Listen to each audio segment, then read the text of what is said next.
itu di minggu terakhir di bulan ini, mari kita mendatang di hadapan Tuhan, mengucap syukur atas segala anugerah dan kebaikan Tuhan dalam setiap kehidupan kita. Mari kita mau berdoa. Terima kasih Yesus, terima kasih Tuhan. Karena kasih-Mu lah Tuhan, kami boleh ada sampai saat ini. Kami bukan siapa-siapa tanpa Engkau. Tanpa kasih Tuhan, sungguh hidup kami akan binasa Bapa. Oleh sebab itu Tuhan, kami rindu juga hidup kami boleh menyatakan kasih Tuhan lewat kehidupan kami. Nama-Mu dipermuliakan Bapa. Ampuni kami, kuduskan kami. Kami mau menikmati hadirat-Mu Tuhan. Biarlah pagi hari ini Tuhan, sesuatu yang besar terjadi dalam hidup kami. Mujizat terjadi dalam hidup kami. Pemulihan terjadi. Roh Kudus penuhi setiap hati dan hidup kami. Dimanapun anak-anak-Mu berada saat ini Tuhan, kami percaya lawatan Allah terjadi atas setiap kami Bapa. Di dalam nama Yesus Tuhan, kami siap menikmati hadirat-Mu Tuhan, karena Kau yang selalu ada dalam kehidupan kami. Oleh sebab itu tidak ada tempat lain kami berseru, tidak ada tempat lain kami bersandar selain kepada Engkau Tuhan. Ini hati kami, ini hidup kami Tuhan. Haleluya, haleluya.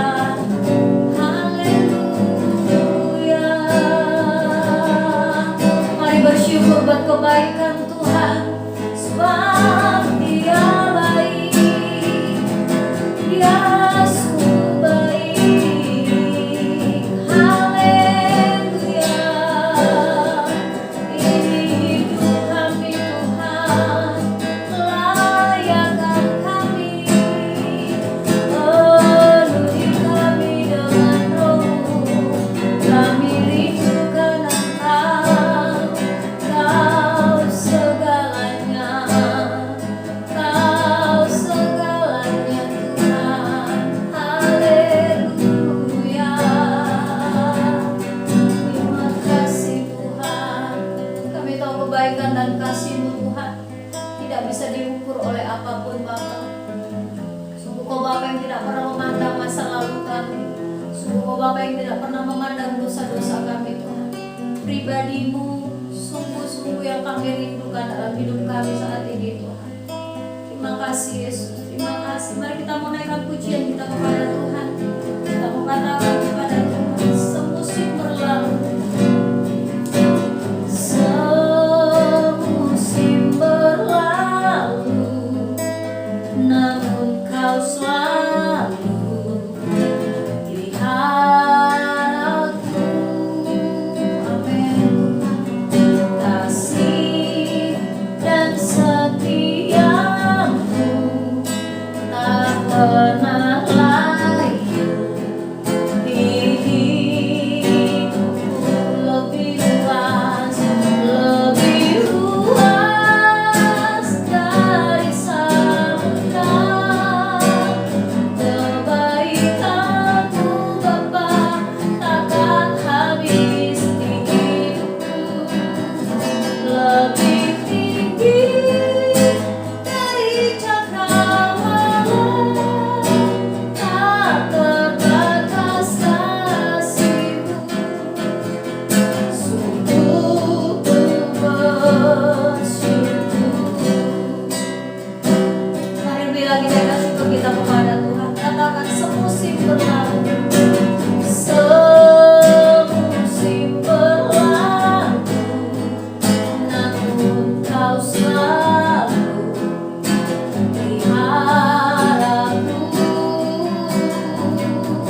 naikkan sembahmu.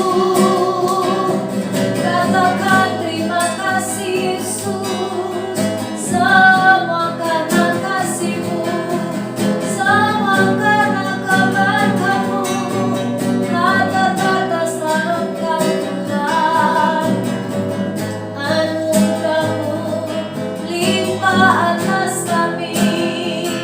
Yesus, Yesus Tuhan, haleluya. Oh, terima kasih Tuhan, kami bersyukur.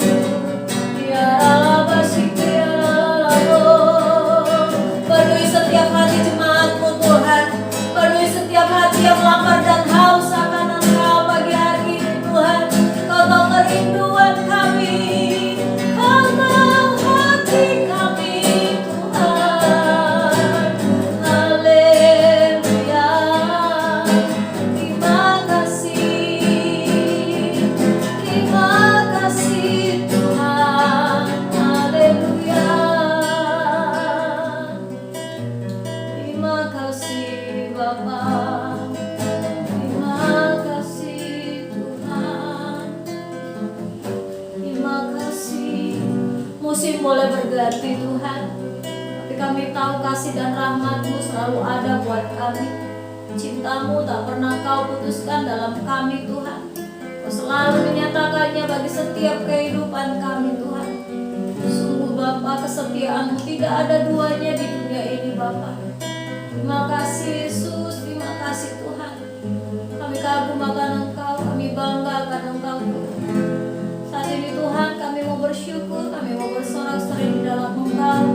Kami percaya setiap hati yang saat ini sedang sedih, setiap hati yang sedang gelisah, setiap hati yang saat ini tertekan, Kau berikan kekuatan, Kau berikan sukacita, Kau berikan kelegaan Tuhan, di dalam nama Yesus Tuhan. Karena kami percaya Bapak, ada kuasa dalam setiap pujian dan penyembahan kami. Kami mau Tuhan merasakan lebih lagi hadirat-Mu Tuhan. Setiap kita yang siap bersuka cita, mari bersama kita katakan amin. Sanak-sanak berikan kita haleluya. Siap memuji Tuhan saudara. Saya percaya kita lebih lagi bersemangat untuk menyembah Dia dan memuji Dia. Kita naikkan pujian kita kepada Tuhan. Dia pemilik kehidupan kita, Dia pelukis cakrawala, Dia pemilik segala-galanya.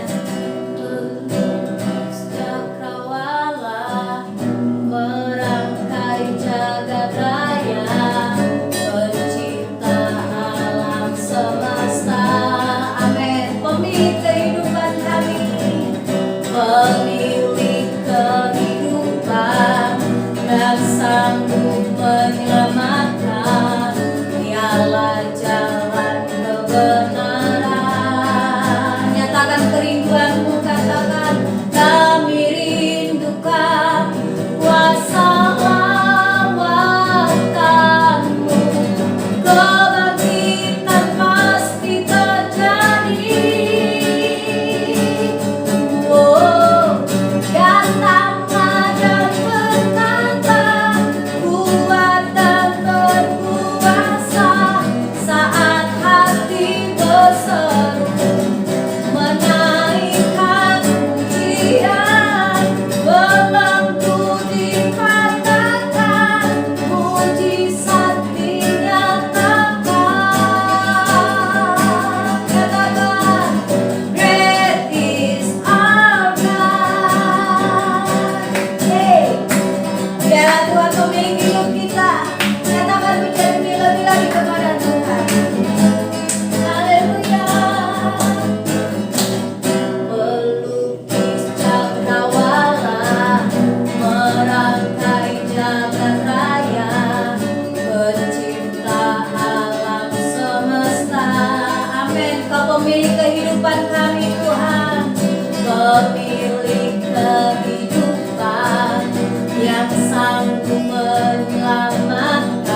Bapa yang luar biasa.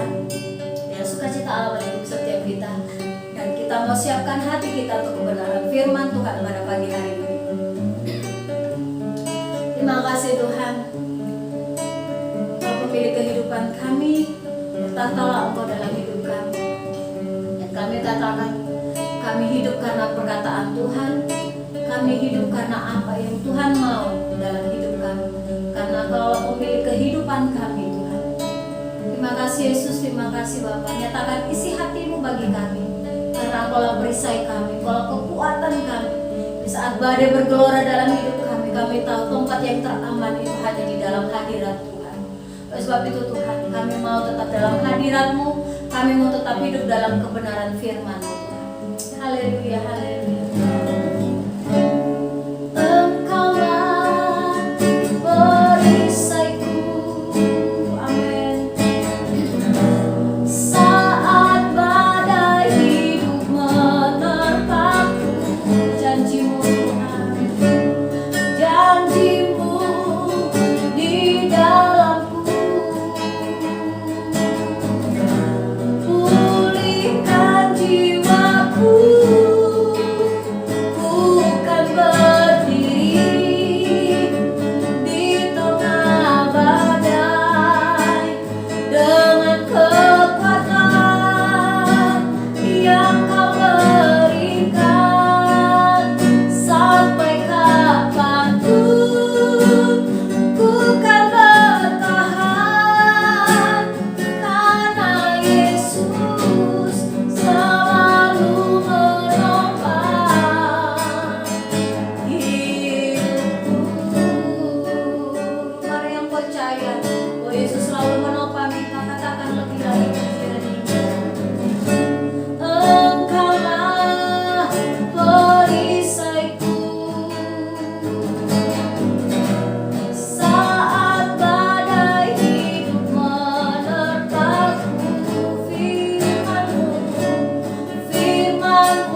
Sungguh Tuhan, kami yakin dan percaya hanya dekat dengan Tuhan kami rasa tenang. Kami akan tetap memiliki kekuatan dan pengharapan karena Engkaulah Tuhan, gunung batu kami, tempat perlindungan kami, tempat persembunyian kami.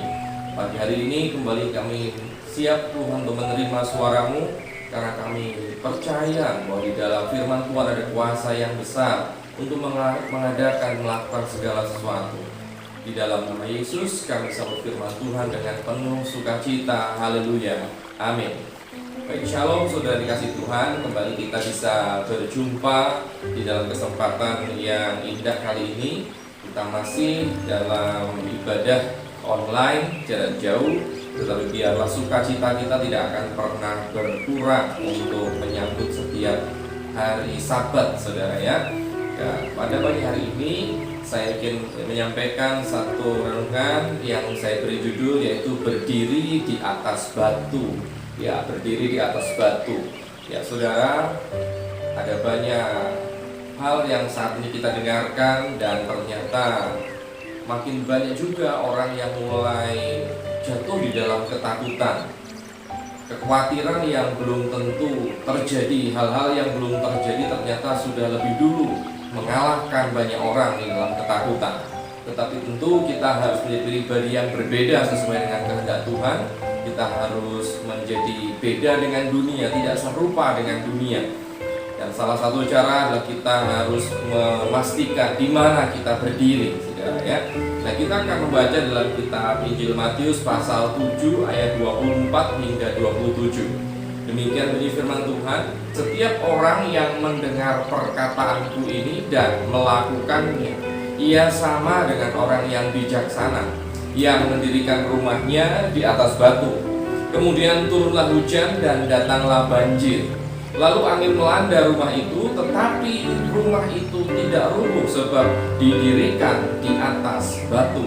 Tetapi setiap orang yang mendengar perkataanku ini dan tidak melakukannya, ia sama dengan orang yang bodoh, yang mendirikan rumahnya di atas pasir. Kemudian turunlah hujan dan datanglah banjir. Lalu angin melanda rumah itu sehingga rubuhlah rumah itu dan hebatlah kerusakannya. Ini sebuah perumpamaan atau materi terakhir dari seri pengajaran Yesus di atas bukit. Dan saudara, kalau kita baca dan cermati tadi ayat yang kita baru saja baca tadi, sebelum hujan, sebelum banjir datang, kedua rumah itu keadaannya sama. Keadaannya sama persis, saudara. Tidak ada bedanya. Tetap berdiri, tetap indah, sama indahnya, sama megahnya, sama kokohnya sebelum banjir dan hujan datang. Tetapi ternyata ketika banjir datang, musibah datang, barulah nampak bedanya, saudara. Barulah nampak mana yang kokoh, mana yang rapuh, mana yang kuat, mana yang lemah, saudara. Nah, saudara, Tuhan ingin mengumpamakan, Tuhan menggunakan perumpamaan ini untuk menggambarkan orang yang mendengar dan melakukan firman dibandingkan dengan orang yang hanya mendengar saja tanpa melakukan. Jadi kalau boleh saya artikan, saudara, ketika sebelum ada bencana, sebelum ada musibah, sebelum ada pencobaan datang, baik orang yang mendengar saja maupun orang yang mendengar dan melakukan, keadaannya sama, tidak ada bedanya sama sekali. Semua hidup dengan baik dan semua sama, tidak ada bedanya.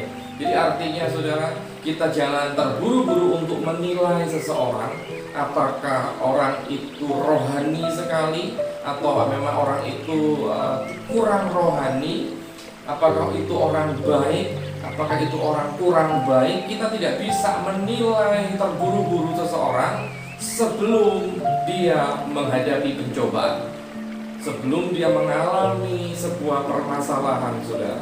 Karena yang membedakan antara satu dengan yang lainnya, orang yang satu dengan orang yang lain, itu adalah ketika masalah datang, ya.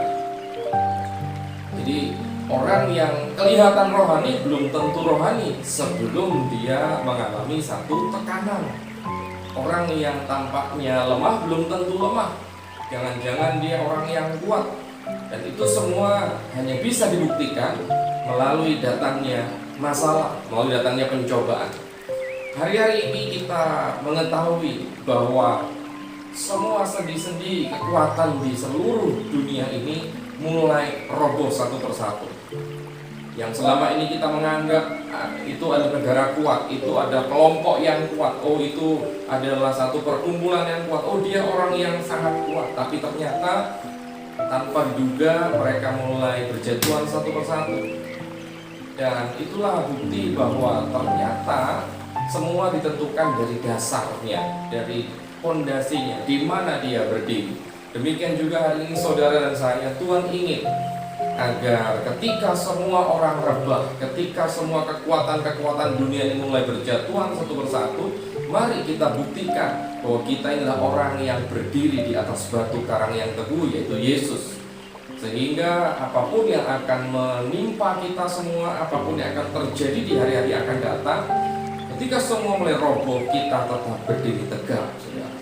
Ya, itu yang Tuhan rindukan. Dan ini adalah satu-satunya cara untuk bertahan menghadapi segala jenis serangan akhir zaman. Apakah krisis ekonomi yang akan datang, atau krisis wabah yang baru, atau apapun itu yang sedang diperkirakan, diprediksi oleh para ahli, sehingga semua sedang ketakutan. Kita harus berdiri tegak. Di mana kita berdiri itu menentukan apakah kita akan roboh atau kita akan jatuh sama seperti dunia. Apakah kita sudah melakukannya sampai sejauh ini? Mungkin kalau kita masih bertanya-tanya, saya rindu agar firman Tuhan pada pagi hari ini bisa membantu kita. Karena saya akan menyampaikan beberapa ciri orang yang berdiri di atas batu, saudara. Beberapa ciri orang yang akan tetap tegak berdiri ketika pencobaan dan masalah itu datang. Yang pertama, saudara, orang yang berdiri di atas batu atau orang yang mendengar dan melakukan firman Tuhan, bukan yang mendengar saja. Itu ditandai bahwa orang itu pasti hidupnya bahagia. Orang yang berbahagia, saudara. Ya, saudara, sekali lagi saya katakan, sebelum pencobaan yang sesungguhnya datang, sebelum goncangan datang, tidak ada bedanya antara orang yang hanya mendengar firman dengan orang yang mendengar dan melakukan. Itu tidak ada bedanya. Sama-sama berdiri tegak, sama-sama tampak hebat, sama-sama tampak megah dan kokoh, anggun, gagah, apapun sebutannya, saudara. Tetapi ketika masalah datang, barulah kita bisa membedakan orang yang berdiri di atas batu. Sehebat apapun masalah, dia tetap hidup dalam sukacita. Dia tetap berbahagia. Karena ada ayat mengatakan berbahagialah orang yang mengalami pencobaan. Tetapi bandingkan dengan orang yang hanya mendengar firman tapi tanpa mau melakukan. Dia yang tadinya tanpa kuat, tetapi begitu masalah datang, dia mulai menunjukkan sikap aslinya. Dia roboh. Yang hebatlah kerusakannya. Lukas 11 ayat 28 mengatakan demikian. Tetapi ia berkata, yang berbahagia ialah mereka yang mendengarkan firman Allah dan yang memeliharanya. Dengan jelas ayat ini mengatakan, menegaskan, yang berbahagia itu adalah orang yang mendengar dan memeliharanya. Kalau orang hanya mendengar lalu melupakannya, tidak ada yang tersimpan, tidak sempat berakar, apalagi bertumbuh dan berbuah, dia mudah sekali untuk mengalami kejatuhan. Orang yang tadinya ramah, belum tentu dia adalah orang yang benar-benar ramah sampai tekanan itu datang kepada dia. Tapi kalau orang yang benar-benar berdiri di atas batu atau benar-benar mendengar dan melakukan firman, sekalipun tekanan, sekalipun gesekan datang, sepanas apapun hatinya diganggu, saudara, dia akan tetap menjadi orang yang penuh sukacita. Ya, tetapi ketika orang yang hanya mendengar saja, ketika ada gesekan datang, ketika tekanan datang, ketika goncangan datang, sedikit saja dia akan roboh, sedikit saja dia akan terbakar. Saudara, dalam Lukas ini dikatakan Tuhan itu mengatakan, Tuhan sendiri yang menganjurkan dan mengajarkan bahwa kalau kita ingin bahagia, karena bahagia pasti mimpi semua orang, ingin hidup bahagia, semua yang dilakukan, semua yang diperjuangkan di muka bumi ini tujuannya supaya kita hidup bahagia. Dan Yesus mengatakan kalau orang disebut berbahagia adalah orang yang mau mendengar dan memelihara firman. Tetapi karena rupa-rupa dunia dan suara-suara dunia, sehingga perkataan Yesus akan diabaikan.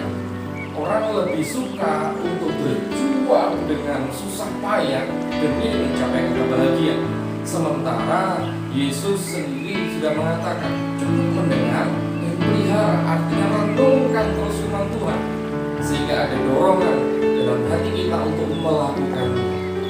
Saudara, sayangnya mendengar dan melakukan seringkali dijadikan menjadi sebuah beban, ya, sehingga Ada banyak anak Tuhan yang seakan-akan merenungkan firman itu sesuatu yang berat, sesuatu yang membebani, sehingga mereka sukar sekali untuk melakukannya pun, kalaupun dilakukan kurang disertai dengan sukacita dan kerinduan yang besar. Padahal itulah kunci bahagia. Nah, saudara kasih Tuhan, kalau kita renungkan saudara, sebenarnya Tuhan tidak diuntungkan kalau seandainya kita melakukan firman Tuhan. Tuhan pun tidak dirugikan kalau kita tidak melakukan firman. Kenapa? Karena Tuhan, Dia adalah Tuhan. Jadi kalaupun kita melakukan firman, itu bukan untuk keuntungan Dia. Kita tidak melakukan, Dia pun tidak dirugikan, karena semuanya itu hanya untuk kita, saudara. Dia tidak akan berubah. Tanpa kita melakukan apapun, Dia tetap Tuhan. Tapi inilah bukti kasih Tuhan kepada kita. Dia mengatakan, kalau kamu bahagia, dengarkan suaraku, renungkan dan lakukan. Nah, saudara, kuasa Tuhan pun tidak akan pernah berkurang kalau kita tidak melakukan firman. Kuasanya juga tidak bertambah jika kita melakukan firman. Dia tetap Tuhan, Dia tetap Allah. Ya, tetapi semua itu dikatakan demi kebaikan kita. Bahagia atau sukacita itu adalah salah satu buah roh. Dan buah roh, kita yakin tahu bahwa buah roh tidak muncul karena dibuat-buat. Saudara, buah roh tidak muncul karena saudara didoakan, ditumpang tangan oleh hamba Tuhan. Buah roh tidak muncul karena dipaksakan. Buah roh itu tidak muncul karena dibuat-buat, tetapi buah roh itu muncul melalui proses. Kalau saudara, Bapak Ibu saudara memiliki buah hati, ya, kalau boleh saya umpamakan, Bapak Ibu saudara memiliki buah hati. Dari mana buah hati itu berasal? Bukankah itu dari proses sebuah hubungan antara suami dengan istri, maka lahirlah seorang buah hati. Proses dari hubungan dengan Roh Kudus, maka akan menghasilkan buah roh. Jadi kalau kita bertanya-tanya bagaimana supaya saya bisa mengalami kebahagiaan, itu adalah buah roh. Caranya bagaimana? Harus ada prosesnya. Memiliki hubungan dekat, bergaul karib, berhubungan intim dengan Tuhan, dengan Roh Kudus, ya, memiliki keintiman dengan Dia lewat firman-Nya. Kita tidak hanya mendengar, tetapi kita mau merenungkannya dan melakukannya. Dan buah itulah yang akan menjadi pembeda antara pohon satu dengan pohon lainnya. Pohon boleh sama-sama tinggi-tingginya sama, lebatnya sama, ditanam di tahun yang sama, ditanam di atas tanah yang sama, besarnya sama, saudara. Tetapi yang membedakan adalah ketika yang satu berbuah, yang satu tidak. Saudara, demikian juga dengan hidup kita. Kita mungkin ada di lingkungan yang sama, di tempat yang sama, tapi yang membedakan kita dengan orang-orang yang lain ketika kita menghasilkan buah. Yang salah satunya adalah sukacita. Sukacita itu murni produknya Roh Kudus. Ya. Sukacita kalau diterjemahkan dalam bahasa Inggris itu bukan happy. Nah, happy itu artinya senang. Tapi kalau sukacita artinya joy, ya, joyful. Nah, saudara, happy dengan joy beda. Kalau happy, senang, itu dipengaruhi oleh suasana sekitar. Ketika saudara sedih, saudara menyaksikan siaran komedi, saudara akan senang, saudara tertawa. Tapi ketika acara itu selesai, maka selesailah juga kesenangan saudara. Jadi happy atau senang itu dipengaruhi dari keadaan luar, keadaan sekitar. Ketika ada diskon khusus di sebuah toko, itu disebut happy hour, jadi hanya beberapa jam saja diskonnya. Maka kita sangat senang untuk berbelanja, tetapi ketika waktunya habis, selesailah juga kesenangan kita. Saudara, tetapi sukacita, joy, itu berasal dari dalam, datangnya dari dalam. Nah, ketika kita memiliki kedekatan dengan Tuhan, yang firman yang kita renungkan, kita lakukan, maka muncullah kebahagiaan. Dan orang yang bahagia itu tidak mudah untuk dikalahkan, dijatuhkan. Firman Tuhan lebih lagi mengatakan hati yang gembira adalah obat yang manjur, tapi semangat yang patah mengeringkan tulang. Kita akan tetap kuat, berdiri tegak di tengah-tengah serangan badai, di tengah-tengah serangan banjir dan tekanan apapun di kemudian hari yang akan datang. Tuhan ingin memastikan bahwa kita akan tetap berdiri tegak asalkan kita mau mendengar dan melakukan firman Tuhan, yaitu berdiri di atas batu. Cirinya sekali lagi yang pertama ketika kita berbahagia. Sudahkah saudara berbahagia? Tolong diingat-ingat kapan terakhir kali saudara berbahagia. Jika memang kita memiliki bahagia yang joy, bukan sekedar happy, berarti kita sudah melakukan firman Tuhan, bukan mendengar saja. Yang kedua saudara, ciri yang kedua, orang yang berdiri di atas batu, orang yang mendengar dan melakukan firman, dia adalah orang yang berhikmat. Dia adalah orang yang berhikmat. Hikmat itu adalah kemampuan menimbang perkara.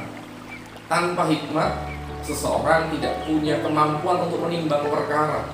Artinya ketika dia diperhadapkan dengan pilihan, dia akan selalu salah dalam menentukan pilihan. Nampaknya baik, tetapi ketika dia menjatuhkan pilihan ternyata ujungnya buruk. Dia tidak punya kemampuan untuk menimbang perkara, tidak punya kemampuan untuk membedakan mana yang baik dan mana yang buruk. Hanya dia memilih hanya berdasarkan apa yang dilihatnya di depan mata. Sama seperti Lot dengan Abraham. Ketika memilih tempat, Lot hanya melihat apa yang dipandang mata, tempat yang subur, yaitu Sodom Gomora. Maka Lot memilih Sodom Gomora, sementara Abraham siap menerima pilihan yang lain karena Lot memilih lebih dulu. Tapi ternyata Sodom Gomora adalah tempat yang siap dibinasakan Tuhan. Saudara, ketika kita mau menerima, mendengar dan melakukan firman Tuhan, maka kita dipenuhi dengan hikmat Tuhan. Seperti Abraham, dia mendengar firman dan tanpa ragu Abraham melakukan firman sekalipun sukar. Tuhan berfirman, Abraham, tinggalkan sanak saudaramu, tinggalkan kotamu, tinggalkan usahamu, dan berangkatlah ke tempat yang aku perintahkan kepadamu. Abraham tidak pernah tahu kota mana yang dituju. Dia hanya mau mendengar dan melakukan. Dia taat saja. Dan inilah sebabnya Abraham memiliki hikmat yang luar biasa. Sehingga hikmat itu, boleh saya katakan, hikmat itu sebetulnya sesuatu yang bisa memberi kita keamanan. Karena ketika kita berhikmat, itu berarti kita memiliki sebuah jaminan kemenangan, saudara. Membuat kita makin bijaksana dalam mengambil keputusan. Karena di hari-hari yang sukar ini, kita seringkali diperhadapkan untuk memilih mana yang harus saya ambil, mana yang harus saya tinggalkan, mana yang harus saya kerjakan. Hari-hari kita sangat dituntut untuk berhikmat, saudara. Agar pilihan yang kita ambil hari-hari ini di kemudian hari justru tidak menjadi malapetaka bagi kita, tapi kita benar-benar menentukan pilihan yang tepat ketika kita mendengar dan melakukan. Amsal 9 ayatnya yang pertama berkata demikian, hikmat telah mendirikan rumahnya, menegakkan ketujuh tiangnya. Kalau di dalam Alkitab versi mudah dibaca berbunyi demikian, hikmat telah membangun rumahnya, ia telah membuatnya kokoh dengan 7 tiang. Saudara, jadi ketika kita berhikmat, kita ini sedang membangun rumah dengan tiang yang kokoh sebanyak 7 tiang. Bukankah ini sesuatu hal yang luar biasa? Tanda orang yang mendengar dan melakukan, bukan sekedar mendengar tapi juga melakukan. Dia berhikmat, dia membangun rumah dengan 7 tiang yang kokoh. Sangat sukar untuk dijatuhkan, sangat sukar untuk dirobohkan. Milikilah hikmat, saudara. 1 Korintus 3 ayat 12. Apa yang akan kita kerjakan, saudara, ketika kita memiliki hikmat? Dikatakan demikian, entahkah orang membangun di atas dasar ini dengan emas, perak, batu permata, kayu, rumput kering atau jerami, sekali kelak pekerjaan masing-masing orang akan nampak, karena hari Tuhan akan menyatakannya. Sebab ia akan nampak dengan api, dan bagaimana pekerjaan masing-masing orang akan diuji oleh api itu. Jika pekerjaan yang dibangun seorang tahan uji, ia akan mendapat upah. Jika pekerjaannya terbakar, ia akan menderita kerugian. Tetapi ia sendiri akan diselamatkan, tetapi seperti dari dalam api. Saudara, ayat yang tadi mengatakan bahwa pekerjaan kita ini akan ditentukan oleh ujian, api yang menguji. Jika kita mendirikan rumah itu dengan jerami, dengan kayu, dikatakan di sini tadi dengan kayu, dengan jerami atau rumput kering, maka ketika api ujian itu datang, maka kita akan terbakar habis. Tetapi jika kita mendirikan dengan emas, perak, batu, permata, maka api itu tidak akan pernah mempengaruhi bangunan yang kita dirikan. Ketika panas itu datang, apakah saudara pernah mengalami hati yang panas karena sikap orang yang kurang baik, atau perkataan orang yang sangat pedas, atau mungkin tindakan-tindakan sekitar kita yang sama sekali tidak kita sukai? Apakah kita pernah mengalami panas hati, saudara? Nah, saudara, firman Tuhan ingin katakan, firman Tuhan ingin ingatkan kita semua, ketika panas itu datang, apakah respon kita? Ketika kita terbakar, berarti kita sedang selama ini kita membangun hidup kita hanya dengan rumput kering, jerami dan kayu. Tetapi ketika panas itu datang dan kita tetap bertahan, kita tidak meluapkan panas, kita tidak terbakar, maka berarti kita benar-benar orang yang berhikmat, membangun rumah dengan batu. Oleh sebab itu kita tidak perlu membuang tenaga untuk merobohkan orang lain. Kita tidak perlu membuang tenaga karena roboh atau tidak itu tidak perlu campur tangan kita, karena ujian yang akan membuktikannya.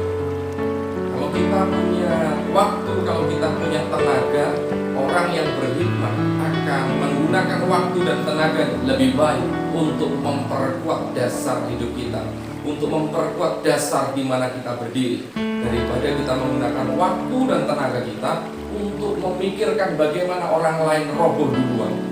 Jangan buang-buang waktu untuk memikirkan bagaimana merobohkan bangunan orang. Sekali lagi, bangunan akan roboh itu karena ujian, saudara.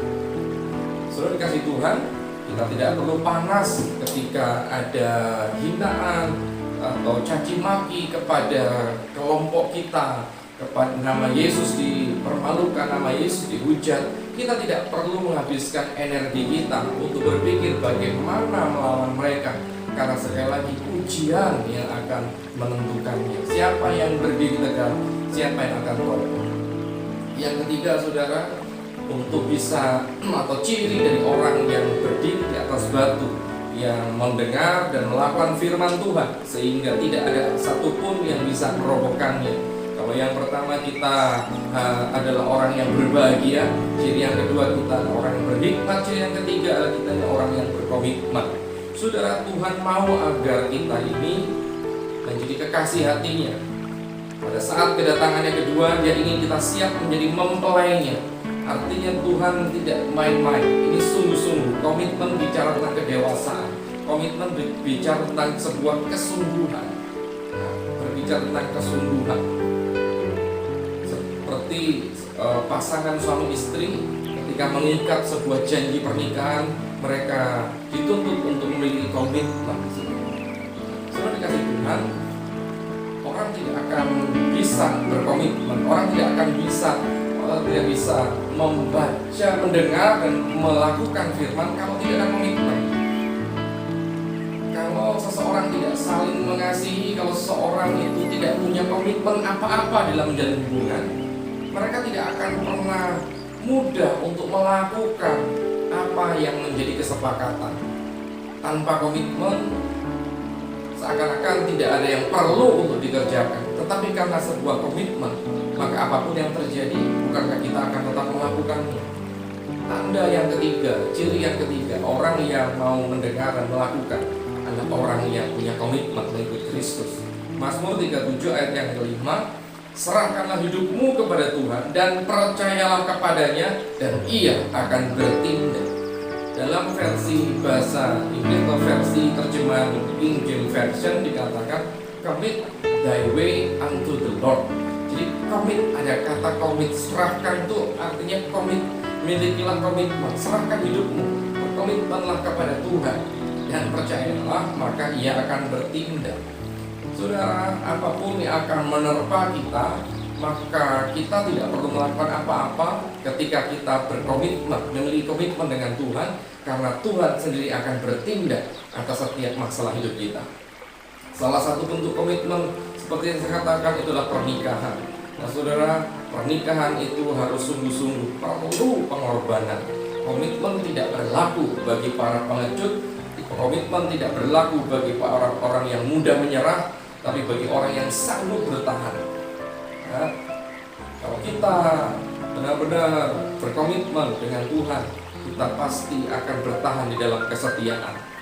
Saudara, kalau Tuhan Yesus memiliki sebuah komitmen yang sungguh-sungguh, sehingga ketika dia membimbing, membina murid-muridnya, dia tidak dipengaruhi oleh perasaan, tetapi dia memiliki komitmen.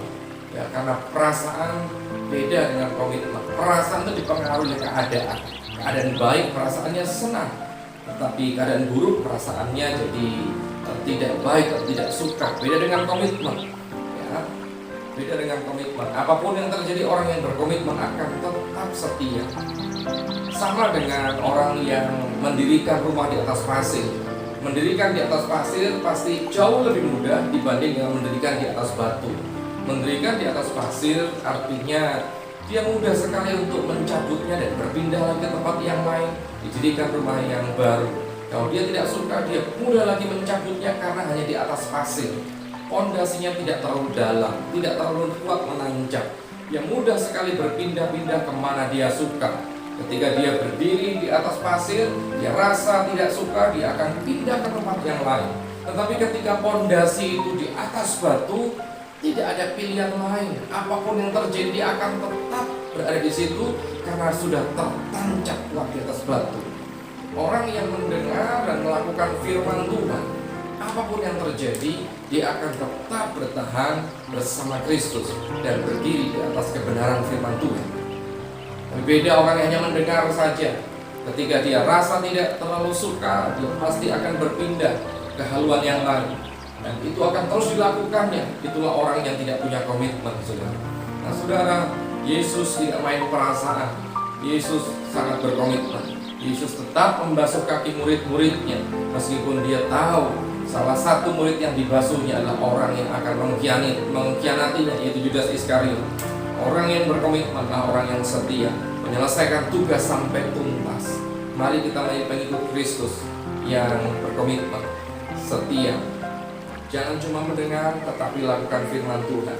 Segala sesuatu yang akan datang pada kita di hari-hari yang akan datang tidak akan pernah buat kita roboh, tidak akan pernah buat kita hancur, mengalami kerusakan yang hebat. Semua yang kita bangun seharusnya menjadikan kita mengalami keadaan yang berbeda. Jadilah orang yang berbahagia, jadilah orang yang berhikmat, jadilah orang yang berkomitmen. Puji Tuhan, Tuhan Yesus berkati kita semua. Amin. Mari kita tutup dalam doa. Ya Bapa, kami percaya firman-Mu penuh kuasa, sehingga ketika kami mendengarnya, bahkan kami mau melakukannya, maka kuasa itu mulai bekerja. Kami tahu Tuhan, semua yang Engkau inginkan bukan untuk keuntungan-Mu, tapi justru sebaliknya demi kebaikan kami semua. Ajari kami Yesus, agar kami benar-benar memiliki kerinduan yang besar untuk menjadi pelaku-pelaku firman Tuhan, sehingga kamilah orang yang akan disebut sebagai orang yang berbahagia, orang yang benar-benar Tuhan memiliki komitmen yang sungguh di hadapan Tuhan. Terima kasih ya Bapa, kami serahkan seluruh kehidupan kami dan hamba-Mu berdoa untuk setiap umat Tuhan, biar mereka menjadi pelaku firman. Di dalam nama Yesus, haleluya. Amin. Kita telah diberkati kebenaran Tuhan. Mari kita tetap pegang komitmen kita, tetap mempermuliakan nama Tuhan lewat kehidupan kita. Baiklah, tiba waktunya untuk kita memberikan korban syukur kita lewat persembahan. Sebelum kita memberi, mari terlebih dahulu kita satukan hati kita di dalam doa. Terima kasih Tuhan, terima kasih Bapa. Kalau satu-satunya alasan kami boleh ada sampai saat ini. Terima kasih untuk kebenaran firman-Mu Tuhan, yang mengajarkan kami untuk tetap berdiri teguh segala musim dalam hidup kami, berdiri dalam pondasi yang benar, sehingga nama Tuhan dipermuliakan lewat kehidupan kami. Terima kasih Yesus, berkati hamba-Mu yang sudah memberkati kami dengan kebenaran firman-Mu. Kembalikan urapan-Mu dan berkat-berkat melimpah dalam kehidupannya. Dan kami juga saat ini tiba waktunya untuk memberikan korban syukur kami lewat persembahan. Seberapapun Tuhan, kami percaya Engkau tidak pernah memandang nilainya, tetapi Kau memandang ketulusan hati kami, kesadaran kami bahwa segala yang ada dalam hidup kami itu semua dari Tuhan. Terima kasih Yesus, dan kami siap memberi di dalam nama Yesus. Haleluya. Amin. Mari kita memberi dengan sukacita, kita naikkan pujian ini kepada Tuhan.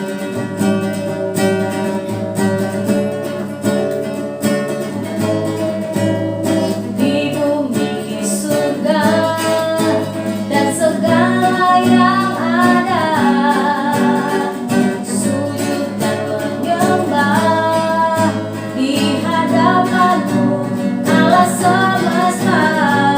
Langit pun terbuka, sorak-sorai sukacita, gembira bergema, bagai gemuruh ombak samudra terdengar. Kudus, kudus, kudus, kuduslah Tuhan. Suci, suci, suci, suci, suci, sucilah Tuhan. Biarlah semua yang bernafas memuliakan-Mu. Amin. Surga dan bumi pun bersorak merayakan-Mu. Naikkan pujian, kudus, kudus, kudus, kuduslah Tuhan. Amin. Suci, suci, suci, sucilah Tuhan. Sucilah Tuhan, sucilah Tuhan, sucilah Tuhan. Amin. Jadi semua berkati setiap persembahan kita. Dan baiklah tiba waktunya kita akan mengakhiri ibadah kita pada pagi hari ini. Kita mulai doa berkat Tuhan, kita naikkan pujian ini kepada Tuhan. Kita mengatakan, di saat badai bergelora, Ku akan terbang bersama-Mu. Kaulah Raja alam semesta. Ku tenang sebab Kau Allahku. Lagi-lagi katakan, di saat badai bergelora, Ku akan terbang bersama-Mu. Kaulah Raja alam semesta. Ku tenang sebab Kau Allahku. Ku tenang sebab Kau Allahku. Ku tenang sebab Kau Allahku.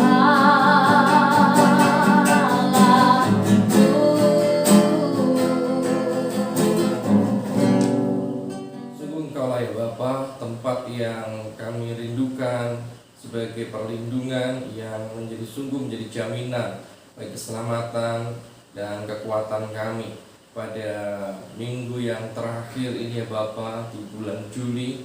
Kami percaya ada kekuatan yang Tuhan berikan agar kami bisa memasuki di bulan yang baru, dan Engkaulah yang kami andalkan. Dan kami juga rindukan agar di bulan yang baru ada satu hal yang bisa menjadi sebuah pengharapan, kemenangan, dan satu sukacita tersendiri bagi kami. Tuhan, pulihkan jamaah Indonesia ya Bapa, para pemimpin dan seluruh penduduknya, agar semakin merendahkan diri di hadapan Tuhan, mau berbalik dari jalan yang jahat dan kembali ke jalan yang Tuhan inginkan, sehingga setiap doa-doa kami, seruan kami menjadi doa yang terdengar di hadapan Tuhan, doa yang penuh kuasa untuk sehingga mengerjakan perkara-perkara yang ajaib dan luar biasa. Bapa, kami juga berdoa untuk setiap pekerjaan umat Tuhan dan juga pertumbuhan iman kami semua. Karena kami percaya, kami tahu firman berkata di hari-hari yang terakhir saat Engkau datang, kali yang kedua yang Engkau cari adalah iman dari setiap umat-Mu. Biarlah kami tetap setia, bahkan sampai pada kesudahan yang Engkau dapati, kami tetap setia melakukan apa yang Tuhan inginkan. Ya Yesus Tuhan, pada saat pagi hari ini kami juga berdoa untuk semua hal yang siap untuk kami hadapi, hari-hari yang akan kami masuki. Kami perlu kekuatan daripada Engkau. Mampukan hati kami untuk benar-benar bisa hidup dan tinggal di dalam firman-Mu, Engkau di dalam kami. Kami memiliki kekuatan yang baik, berdiri di atas pondasi yang baik, yaitu firman Tuhan, yaitu Engkau sendiri. Biar juga mulai dari anak-anak sampai yang dewasa, kami tidak kehilangan semangat, kami tidak kehilangan kesetiaan untuk makin melekat kepada Tuhan. Biarlah kesehatan, kekuatan Tuhan tambahkan atas kami. Biarlah juga Tuhan, hati yang semakin takut akan Tuhan juga Tuhan tambahkan atas kami. Terima kasih Yesus, ini seru dan doa kami. Kami percaya pertolongan Tuhan nyata atas kami semua. Mari saudara, berbukalah kedua belah tanganmu dan bersiaplah untuk menerima setiap berkat yang Tuhan sediakan atasmu. Terimalah saat ini berkat di dalam nama Bapa, Anak dan Roh Kudus, hanya di dalam nama Yesus, yang akan terus bertambah-tambah, memberikan hal-hal yang baru dan yang terbaik atasmu, semakin hari semakin bertambah mulai saat ini, esok, bahkan sampai selama-lamanya. Semua yang percaya diberkati Tuhan, mari bersama kita katakan amin.